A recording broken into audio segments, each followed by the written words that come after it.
welcome everyone, and thank you for joining us today for a crucial discussion on H5N1, or highly pathogenic avian influenza, and its potential impact on pet food, pets themselves, and pet parents.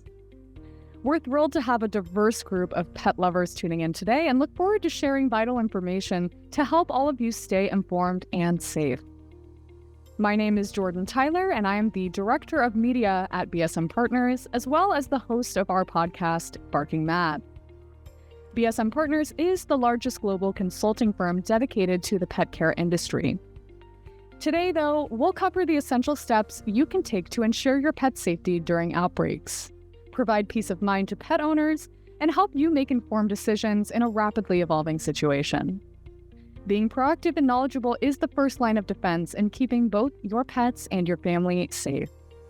So on today's panel, we have Dr. Bradley Quest. He is the Principal of Veterinary Services here at BSM Partners, and he brings 21 years of pet industry experience to the table. We also have Dr. Katie Miller, who is Director of Veterinary Services at BSM Partners and has a really robust background with emergency veterinary medicine. We're also joined by August Coney, who is our food safety, quality, and regulatory guru on today's webinar. He is also the principal of BSM Assurance. Three really qualified, great experts on this call, perfectly poised to kind of take us behind the scenes of this issue, how it's impacting pets and their owners, and all this in an effort to really educate people around this trending issue. So let's go ahead and get into it. I'd like to start at the ground level. So Dr. Katie, if you wouldn't mind telling us a little more about what H5N1 is and how it spreads. Sure. So H5N1 is an influenza type A virus that is primarily affecting wild birds and poultry. It is widespread in wild waterfowl, so it makes it very difficult to control the spread of this virus because it is out in the wild bird population. It's considered highly pathogenic, which it means it is very efficient at killing things. So it can kill up to 100% of infected birds within 48 hours. The way that it can be spread is through direct contact with these birds that are infected or through a contaminated environment. So areas where they eat, drink, or sleep. And then there's also airborne transmission. Currently, right now, this H5N1 is a hot topic because it's affecting U.S. poultry and dairy cattle in the U.S. Thank you, Dr. Katie. I appreciate that explanation. Now, coming to you, August, I was wondering if you could shed light on how this has impacted us so far. So how many domestic animals and people have been affected by the current H5N1 outbreak? So let's back up a little bit just to give you a little history of actually what was originally called the fowl plague. So the fowl plague actually started in France with the first reported instances back in 1878. So this is a bug that's been around for almost 150 years. So currently, when it comes to the dog and cat population, the real reporting of it since the beginning of 2024 has been around 177 cases in total to animals, like mammal animals, and then of which there's about 22 dozen or so cats and dog kind of reporting. Definitely heavier on the cat side. Seems like cats are more susceptible to the H5N1 virus. But when you think about the way it transfers, per what Dr. Katie just kind of indicated, it makes a little sense that those kind of cats that are outside cats or cats that are around livestock have an opportunity to more frequently come in contact with the disease. Thank you for that, August. I think that helps kind of paint the picture. Dr. Katie, coming back to you, I was wondering if you could speak a little bit more to the primary risks of a person or a pet contracting H5N1. So August mentioned, contact with wild birds. You mentioned that earlier. Are there any other risks? That's your largest risk. So the transmission from an infected bird to an animal or to a person. So people in direct contact with these flocks, so poultry workers, veterinarians, and dairy workers, are going to be at a higher risk than other people in the population, just because they're going to come in contact with these animals that may be infected. And then on the pet side, it's infected birds usually. So if you have an outdoor cat or you have a hunting dog that may be exposed to these birds that could be infected, that's where you're at highest risk. And then there's also the environmental exposure. So things like bird baths, bird feeders, backyard poultry and flocks, that contamination of the outside environment can also be a route of infection and is much more likely than we do have a low risk of contaminated food. So raw meat and unpasteurized dairy are a risk, but it's much, much lower than the pets coming in contact with an infected bird or an environment, just because those are more common situations where you would come in contact with this virus. I'm just going to add in there, Jordan. It says it might be interesting to note that of that 67 cases of human illness, over half have been transferred via dairy cattle. So workers on dairy farms and that. So this even kind of more exemplifies that even pets in the outdoors, it's still a decreased risks over livestock handlers of a commercial scale. I'm hoping now to move on to, the conversation of how this bird flu outbreak could be impacting pet food safety. And so, Dr. Quest, I know you've written extensively about this issue and the methods that the industry has at its disposal to help mitigate it. So would you mind sharing more about how, we as pet owners and how industry professionals can ensure our pet food is still safe? Yeah, I think those questions are what, a lot of pet parents really want to know, Jordan.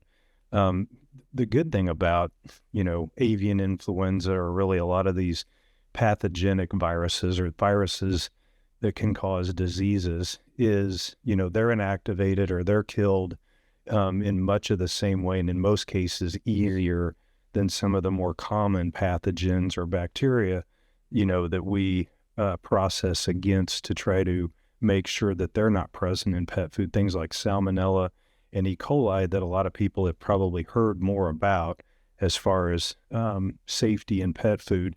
If you take care of those pathogens, you will definitely take care of avian influenza. So, products that we know aren't going to be affected or aren't going to be at much risk, if at all, are, anything that's going to be cooked and heated to any temperature greater than 165 degrees Fahrenheit. And this would include, extruded kibble, the most common format for both dog and cat food, canned cat and dog food, the product that is cooked, we call that a retort process.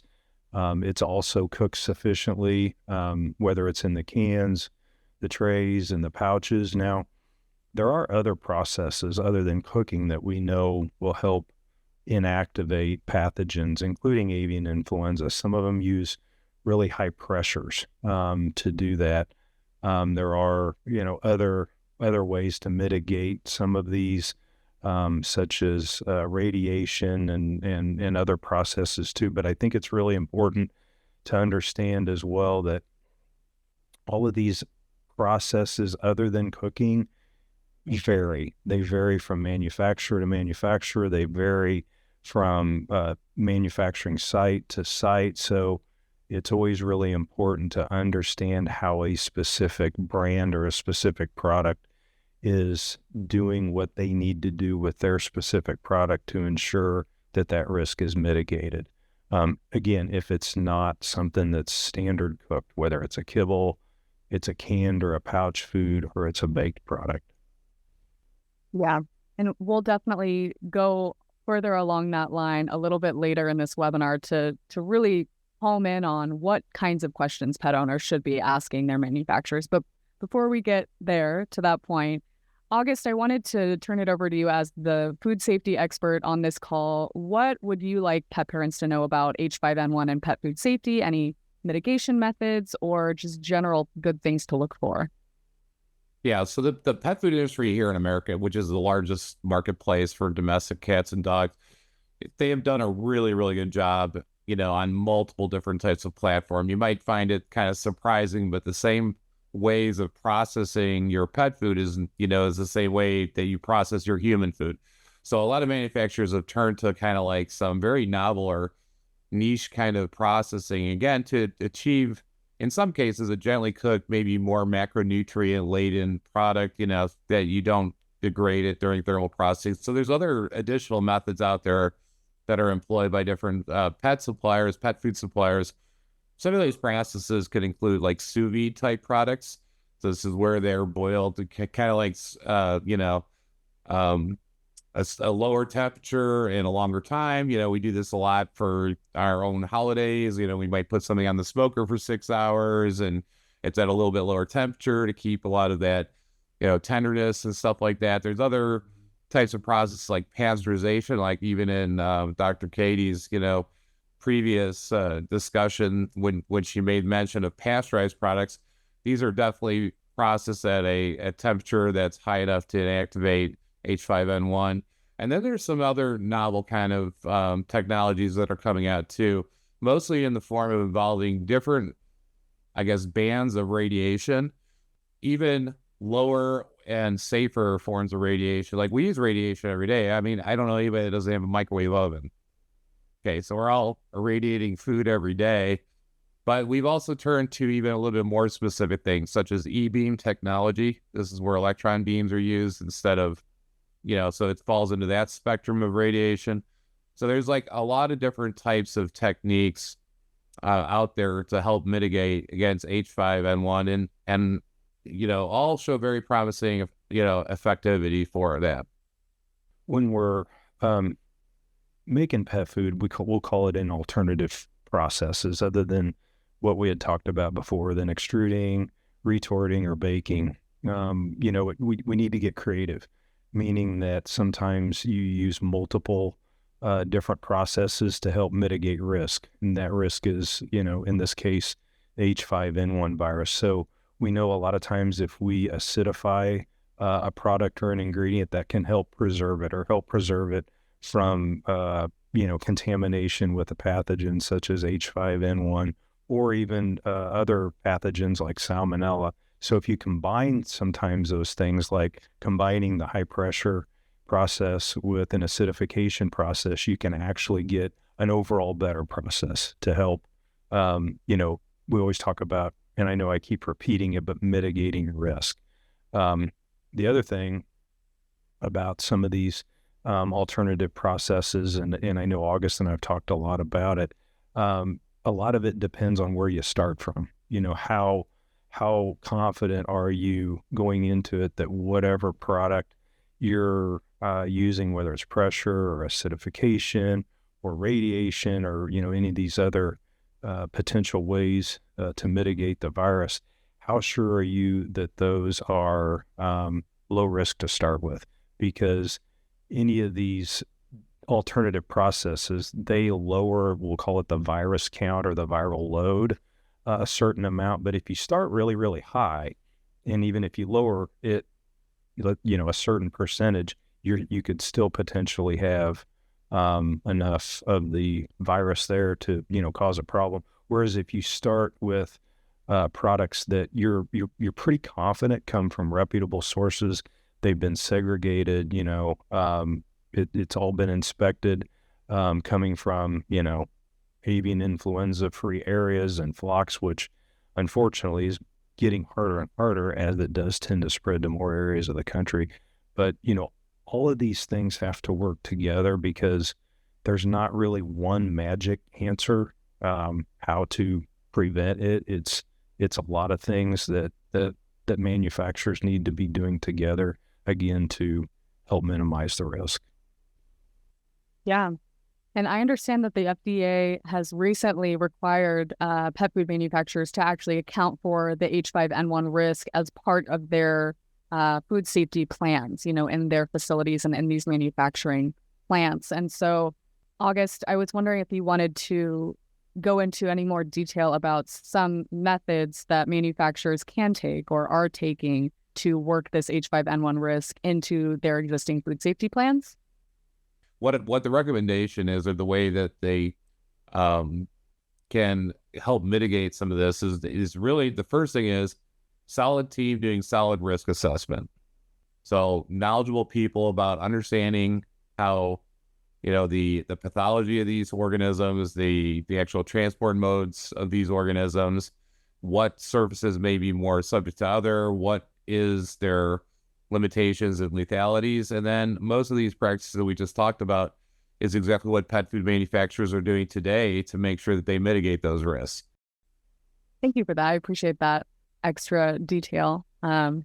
And I think now we can kind of move into specific questions. So how we can empower pet parents to ask the right questions, be in dialogue with the manufacturer of their pet's food if they're really concerned about this, just to ensure that what they're getting is safe. So Dr. Quest, I'll go to you first and then we'll kind of pass it around. But what questions would you suggest a pet parent asks to get clarity and peace of mind around this issue? Yeah, no, I think that's what everybody really wants to know. We already talked about if you're feeding a kibble, a canned or pouch, a retort cooked product or a baked product, there's very little risk to both H5N1 or any of the other pathogens or bacteria or viruses that we've talked about. But we also know that the pet food industry is very big, and there's a lot of, we'll call it, alternative formatted products out there.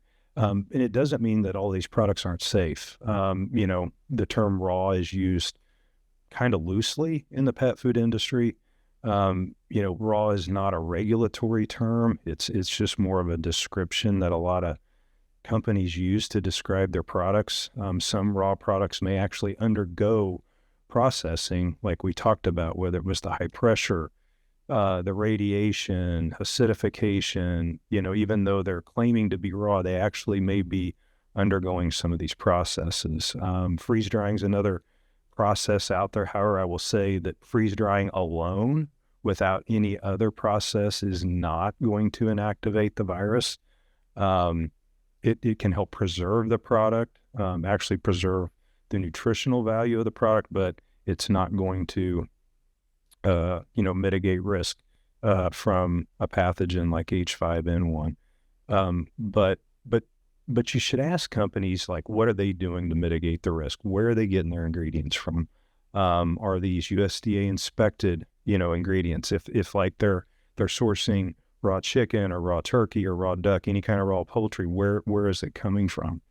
And then, how are they ensuring that their product is going to be safe when you feed it to your pet? What are they doing? Are they using any of these alternative processes that we've talked about? And then, August already hit on it, but it's worth mentioning again, what does their process look like? Do they have a good way to ensure once the finished product's made that it's not going to get recontaminated with some raw ingredients someplace in the plant?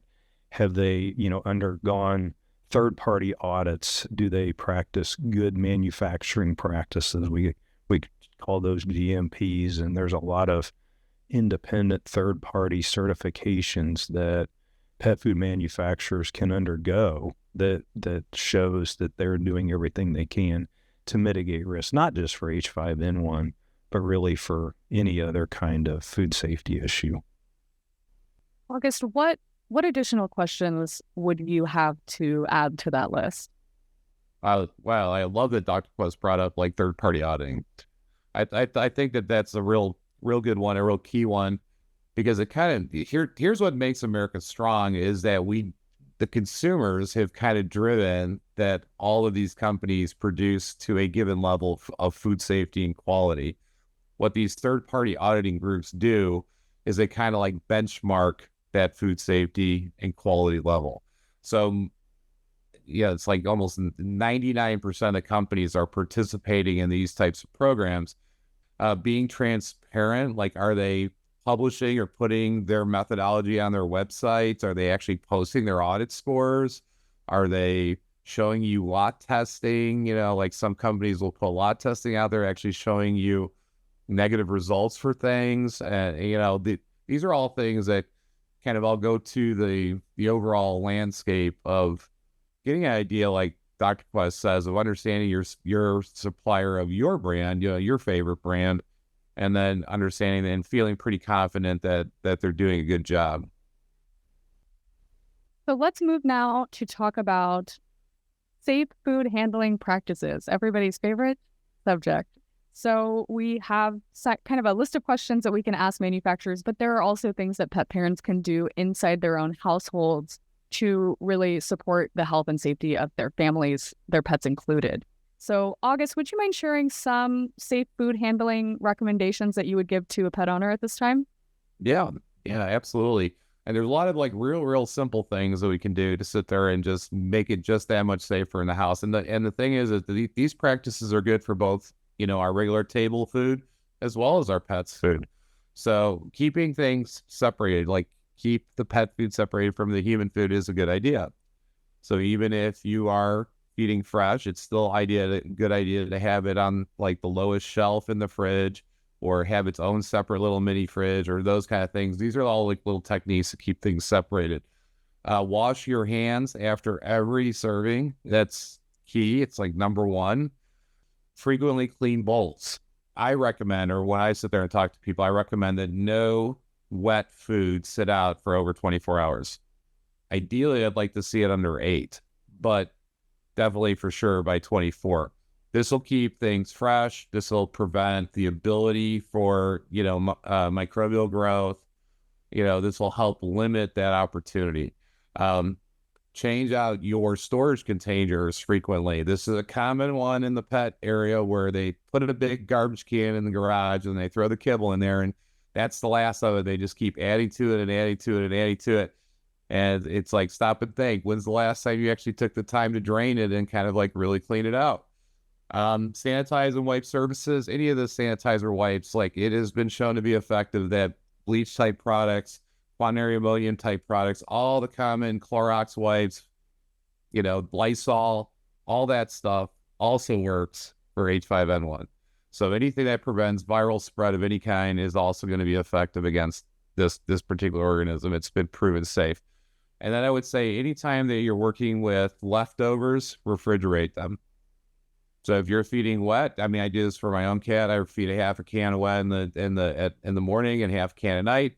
In between morning and night, can is in the fridge.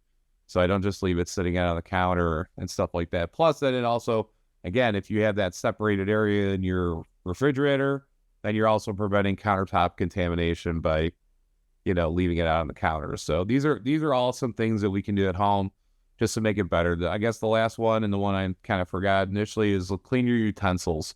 If you use scoops, spoons, tongs, whatever you guys use, cutting knife, make sure you clean those between servings too.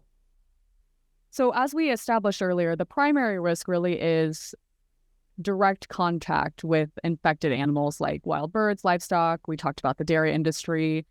Dr. Katie, I was wondering if you had any tips for, let's say, any pet parents whose pets have unsupervised time outdoors. So you talked a little bit about the environmental risks earlier. Do you have any recommendations on how pet parents can kind of stay on top of that?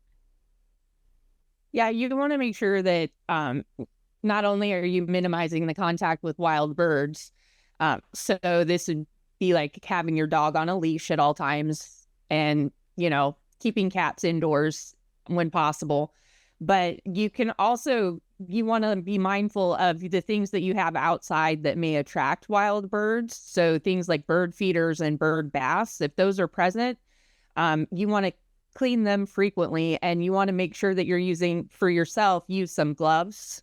And then, like August said, any of the like a Clorox or bleach or quaternary ammonia product to disinfect that area after you clean up, and then dispose of your gloves and any waste material right into the garbage directly, and minimize your pet's exposure to that.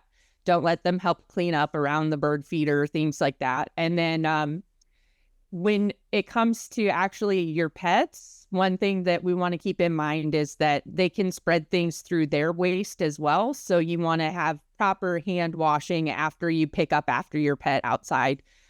just in case they happen to have an infection as well. And that could be anything from the Salmonella, Listeria, E. coli, avian influenza, all that. Just make sure you wash your hands after you pick up after your pet. Yeah.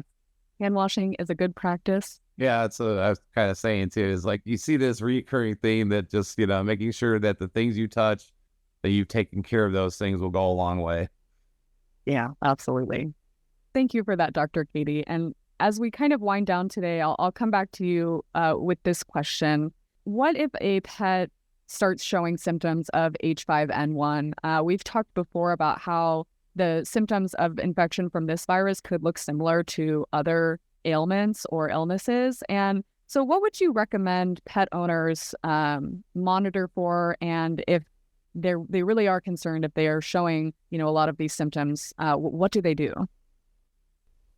Well, the first thing you want to do is anytime you're worried about your pet for any reason and you think that there's something wrong with them, is to see a vet right away and get their opinion on whether it's something that needs to be seen or something that you can kind of monitor at home. But unfortunately, the avian influenza can have gastrointestinal, digestive upset problems like vomiting and diarrhea. It can also have respiratory problems associated with it, like runny nose, eyes, a cough. Especially in cats, they can get neurologic signs, so they can be kind of unsteady on their feet or excessive vocalization. But it could be just as mild as like a fever, a loss of appetite, or fatigue. And so, like I said, these are really common signs that could come from, are more likely coming from something else than avian influenza. But if you had concern, you want to just talk to your vet right away. And then I would think the most important thing to do is to keep it in mind if you have a high-risk pet. So those would be pets that have access to the outside, so unsupervised dogs and cats that go outside. If you live near something, you like to walk near a pond, somewhere where, these waterfowl would congregate. If they have contact with wild birds in general, if they're a hunting dog, or that your cat likes to hunt birds, if they are on a pet food diet that doesn't have a kill step with it, so something like a raw pet food. And then also, if you live in proximity to farms, so a poultry farm or a dairy, that could be a potential higher risk. Or if you yourself work at a dairy or poultry farm, or you're a veterinarian, your pets are at higher risk of becoming infected. And so you want to let your vet know that right away, so that they know that the avian influenza might be a higher possibility for those pets. Excellent. So I want to thank everybody for a really valuable conversation. We'll continue this as we have received some questions from some of the people that are in attendance today and some other concerned pet owners that we've been talking to as this issue has been developing. And so wanting to answer some of those questions now, the first one I will throw to you, Dr. Quest. For pet parents that are feeding raw pet food, what are your key takeaways for ensuring the safety of that diet?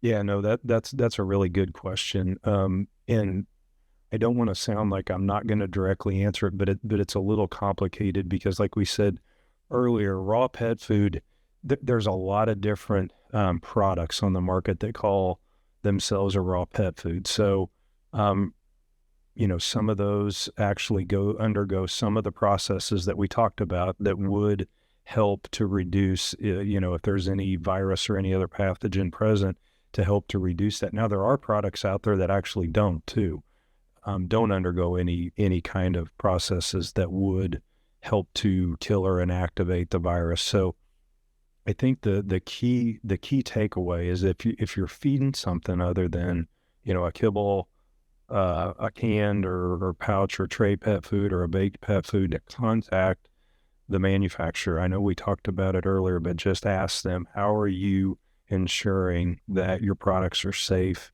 not just for H5N1, but for other pathogens too, because we know this is a large segment of the pet food industry. And so really, when you talk about raw, since there's so many different formats of raw products out there, you almost have to take them on a case-by-case basis. And that means talking to the manufacturer about it to find out what they're doing.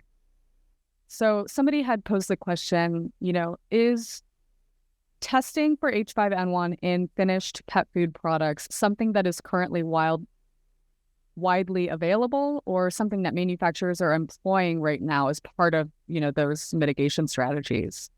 Well, with the announcement of the FDA of actually making it part of your, HACCP plan, so that is actually something that they've enacted, and they said that, we're not going to accept HACCP plans that don't have, or food safety plans that do not have this as a risk.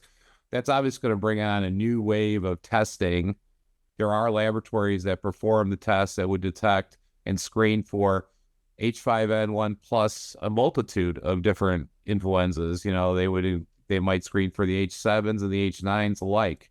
So in one test, you can take a look at a wide amount of strains of different strains of influenza, because they're not all equal.